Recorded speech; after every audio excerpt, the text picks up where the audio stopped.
संसद में 29 जुलाई तारीख आप याद रखिए, 29 जुलाई को ऑपरेशन सिंदूर पर चर्चा हुई मतलब चर्चा तो 28 जुलाई से ही शुरू हो गई थी। 29 जुलाई को उसका समापन हुआ प्रधानमंत्री के भाषण से। अगर आपने प्रधानमंत्री नरेंद्र मोदी का भाषण सुना हो तो उन्होंने विपक्ष के हर सवाल का जवाब दिया, लेकिन विपक्ष संतुष्ट नहीं हुआ। क्यों नहीं संतुष्ट हुआ?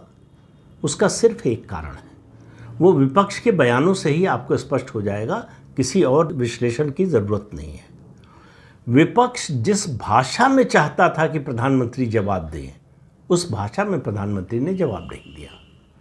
अब आप देखिए, नरेंद्र मोदी इस देश के चुने हुए प्रधानमंत्री हैं, 11 साल से प्रधानमंत्री हैं। वो गली के गुंडे की भाषा नहीं बोल सकते। किसी भी राष्ट्र, वो छोटा हो बड़ा हो, ताकतवर हो कमज़ोर हो, उसके राष्ट्राध्यक्ष की या शासनाध्यक्ष की एक भाषा होती है, शैली होती है। डिप्लोमेसी की अपनी एक मर्यादा होती है। आप उस मर्यादा का उल्लंघन नहीं करते, चाहे आप अपने दुश्मन के बारे में ही बोल रहे हो।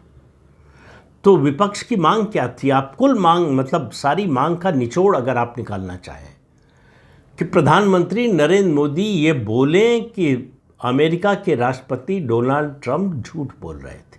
तो प्रधानमंत्री जब बोल रहे थे तो वो केवल विपक्ष को संबोधित नहीं कर रहे थे, वो पूरे देश को संबोधित कर रहे थे और उसके जरिए पूरी दुनिया को संबोधित कर रहे थे।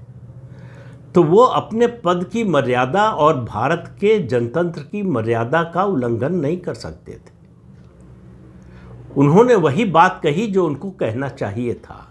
उन्होंने वही बात कही जो सत्य है, जो तथ्यात्मक है।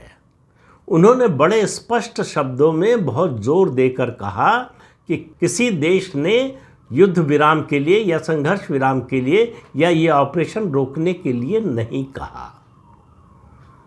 अब निष्कर्ष निकालना आपका काम है। किसी ने नहीं कहा मतलब डोनाल्ड ट्रंप ने भी नहीं कहा। और उसके बाद उन्होंने घटनाक्रम बता दिया।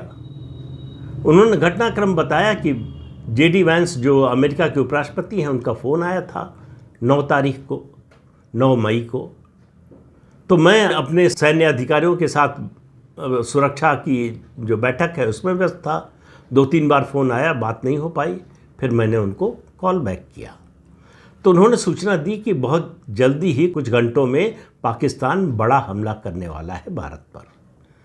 तो उन्होंने कहा कि अगर पाकिस्तान बड़ा हमला करेगा तो हम उसका जवाब उससे ज़्यादा बड़ा देंगे।